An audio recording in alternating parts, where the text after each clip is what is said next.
आज Doubtnut app download करें। Doubtnut पर अपने सभी गणित, रसायन विज्ञान, भौतिक विज्ञान और जीव विज्ञान के डाउट्स का करो सफाया। बस प्रश्न की फोटो खींचो, एक ही प्रश्न को क्रॉप करो और तुरंत वीडियो सोल्यूशन पाओ। अभी डाउनलोड करें। हमारे पास क्वेश्चन क्या दिया हुआ है कि यदि कोई व्यक्ति पृथ्वी तल से पृथ्वी की त्रिज्या के बराबर ऊंचाई पर चला जाए तो उसका भार पृथ्वी पर भार की अपेक्षा कितना रह जाएगा।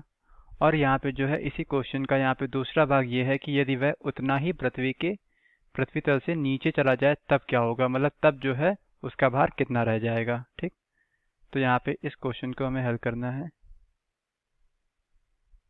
ठीक, देखिए भार क्या होता है। भार बराबर क्या होता है, द्रव्यमान गुणे गुरुत्वीय त्वरण। ठीक, ये होता है हमारा भार। ठीक, तो यहाँ पे देखिए भार निर्भर कर रहा है वस्तु के द्रव्यमान और उस पे लगने वाले गुरुत्वीय त्वरण पे।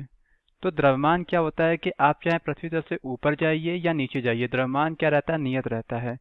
जो बदलता है वो होता है गुरुत्वीय त्वरण। ठीक, तो यहाँ पे होता है क्या, पृथ्वी तल से ऊपर या नीचे जाने पे क्या होता है कि जो गुरुत्वीय त्वरण का मान है वो घटता है, चाहे ऊपर जाइए आप चाहे नीचे जाइए। ठीक, तो पृथ्वी तल पे जो गुरुत्वीय त्वरण है उसको हम यहाँ पे जो है स्मॉल जी से दिखाते हैं, जिसका मान कितना होता है 9.8 मीटर पर सेकेंड स्क्वायर।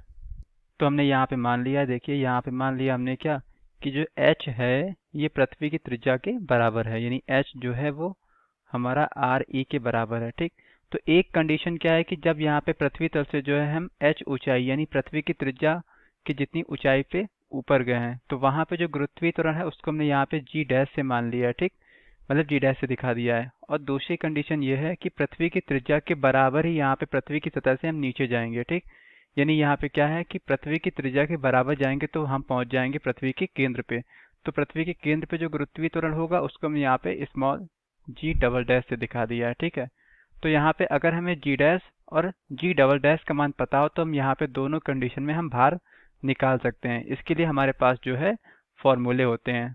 ठीक है, तो यहाँ पे क्या करेंगे, हम पहले पहली स्थिति को देखते हैं जब हम पृथ्वी तल से h ऊंचाई यानी पृथ्वी की त्रिज्या के जितनी ऊंचाई पे ऊपर की तरफ जा रहे हैं। ठीक, तो इससे पहले हम क्या करें, पृथ्वी तल पे जो भार होगा उसको हम यहाँ पे निकाल लेते हैं। देखिए क्या हो जाएगा, जो पृथ्वी तल पे भार है उसको हम यहाँ पे W स्मॉल e से दिखा दे रहे हैं। ठीक है, जो कि हमारा जो है mg के बराबर हो जाएगा। ठीक, यहाँ पे जो है यहाँ पर m क्या है, m जो है उस व्यक्ति का द्रव्यमान है जो यहाँ पे जो है इस जगह पे और यहाँ पे जिसका भार हम यहाँ पे निकाल रहे हैं। ठीक, तो यहाँ पे क्या हो जाएगा, देखिए हम जो है अब कंडीशन ले रहे हैं कि h ऊंचाई ऊपर की। ठीक, तो यहाँ पे क्या होगा, यहाँ पे जो हमने गुरुत्वीय त्वरण है उसको निकालना है जिसको हम यहाँ पे जी डैश से दिखा चुके हैं। तो जी डैश बराबर क्या आ जाएगा, g बटे 1 plus h upon R E का होल स्क्वायर, जहाँ पे आर ई क्या है, आर ई हमारी जो है पृथ्वी की त्रिज्या है। ठीक है, यहाँ पे जो आर ई है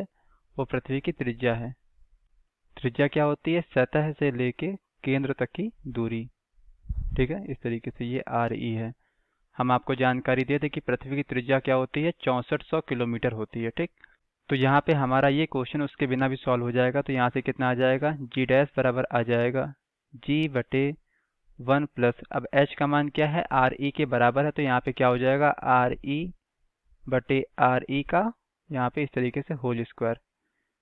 तो यहाँ से क्या आ जाएगा, जी डैश का मान, जी डैश का मान आ जाएगा जी बटे 1 प्लस यहाँ पे आर ई से आर ई हमारा कैंसिल हो जाएगा तो 1 प्लस 1 का होल स्क्वायर।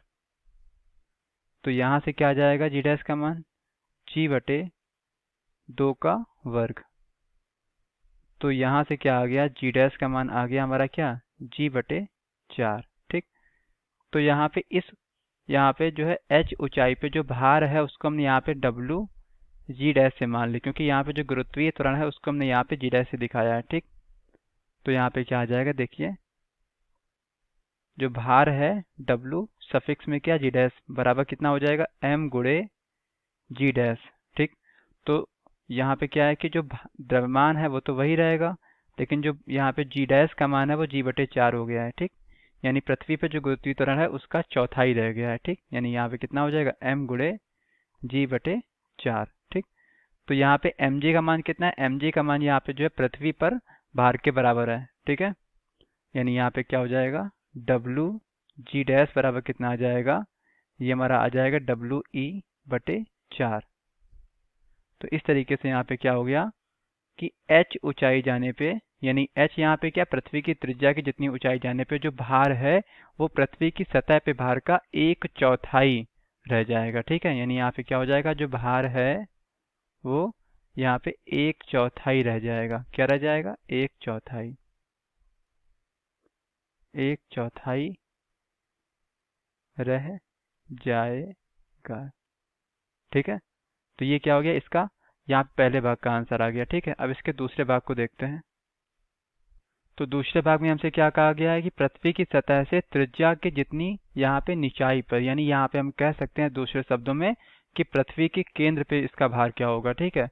तो पृथ्वी के केंद्र पे जो इसका गुरुत्वीय त्वरण है उसको हमने यहाँ पे जो है स्मॉल g डबल डैश से दिखा दिया है। तो वो कितना होगा, उसके लिए हमारे पास सूत्र होता है क्या, स्मॉल g 1 - h/RE, ठीक है। तो यहाँ से क्या हो जाएगा, g डबल डैश बराबर कितना आ जाएगा, g, और यहाँ पे क्या हो जाएगा 1 - h का मान कितना है, RE के बराबर है, तो RE/RE, तो ये कैंसिल हो गया। तो यहाँ पे कितना आ जाएगा, यहाँ पे g डबल डैश बराबर आ जाएगा g 1 - 1। तो यहाँ पे क्या हो जाएगा, g डबल डैश बराबर कितना आ जाएगा, g गुणे 0। यानी यहाँ पे हम देख रहे हैं कि पृथ्वी के केंद्र पे जो गुरुत्वीय त्वरण का मान है वो कितना आ चुका है, 0 मीटर/सेकंड स्क्वायर, ठीक है। तो यहाँ पे क्या हो जाएगा, यहाँ पे जो इसका भार है उसको हम यहाँ पे WG डबल डैश से दिखा रहे हैं, ठीक। तो यहाँ पे क्या हो जाएगा, m गुणे g डबल डैश हो जाएगा। तो इसका जो द्रव्यमान है वो तो वही रहेगा, यानी m तो वही रहेगा, लेकिन g डबल डैश क्या हो गया, 0 हो गया है, ठीक है। g डबल डैश क्या आ गया, 0 हो गया है। तो यहाँ पे गुरुत्वीय त्वरण का मान 0 होने की वजह से क्या हो जाएगा, जो इसका भार है वो भी हमारा क्या हो जाएगा, 0 हो जाएगा, ठीक है। भार क्या होता है, बल होता है, तो इसका मात्रक क्या हो जाएगा, न्यूटन। यानी यहाँ पे क्या आ गया, WG डबल डैश, यानी पृथ्वी के केंद्र पर किसी वस्तु का, या हमारे इस क्वेश्चन में व्यक्ति लिया गया है, तो उस व्यक्ति का जो भार है वो कितना हो गया, 0 न्यूटन, या हम यूं कह दें कि 0। कितना है भार, 0, ठीक है। तो ये इसका दूसरा आंसर हो गया। तो हमारे इस क्वेश्चन में हमसे यही पूछा गया था। Thank you. कक्षा 6 से 12वीं से लेकर नीट, IIT, JEE वो एडवांस के लेवल तक 1 करोड़ से ज्यादा छात्रों का भरोसा। आज ही डाउनलोड करें डाउटनेट ऐप या व्हाट्सएप करें अपने सारे डाउट्स 8400 400 400 पर।